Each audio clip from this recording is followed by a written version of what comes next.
สบายดีข้อยชื่ออาริครั้งนี้ข้อยจะมาเล่าให้ฟังว่าในบ้านที่เจ้าอยู่นั้นก็มีอันตรายเช่นกันแม่นหยังใดข้อยจะอธิบายให้ทุกคนฟังมาเบิ่งกันว่า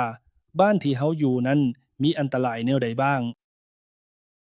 ก่อนอื่นมาเบิ่งอันตรายที่อยู่นอกบ้านจึงก่อนหลังคาฝาบ้านหน้าต่างและอื่นๆก็มีอันตรายหลายอย่างเกิดขึ้นได้เห็นบ่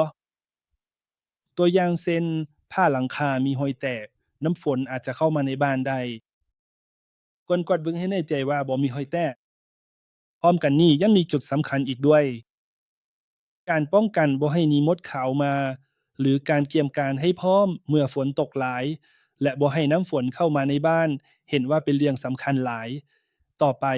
มากวดเบิ่งว่าภายในบ้านปลอดภัยบ่ก่อนอื่นอย่าวางของไว้รอบๆประตูถึงแม้นว่าจะเกิดพิบัติก็สามารถหนีออกได้ทันทีต่อไป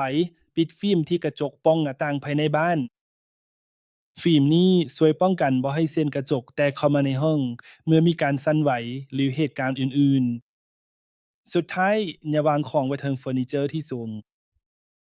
เมื่อมีการสั่นไหวของอาจตกลงมาจากข้างเทิงและเป็นอันตรายและเฟอร์นิเจอร์ที่สูงก็ง่ายต่อการล้ม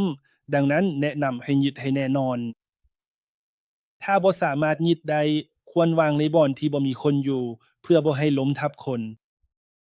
เพื่อให้สามารถหนีออกได้ทันทีเมื่อเกิดเหตุฉุกเฉินควรเฮ็ดความสะอาดห้องอยู่เป็นประจำสุดท้ายจะแนะนำเกี่ยวกับระบบช่วยเหลือแบ่งออกเป็น3ประเภทใหญ่การช่วยเหลือเพื่อบ่ให้เฟอร์นิเจอร์หรือเครื่องใช้หรือด้านลุ่มการช่วยเหลือเพื่อให้มันมีความแข็งแรงต่อแผ่นดินไหวการช่วยเหลือสำหรับบ้านที่ว่างเพื่อบ่ให้บ้านที่ท่านรักถูกทำลายโดยพิบัติควรพิจารณาใช้ระบบช่วยเหลือนี้ด้วยขอบใจที่เบิ่งวิดีโอนี้อย่าลืมเบิ่งวิดีโอต่อไปด้วยเด้อ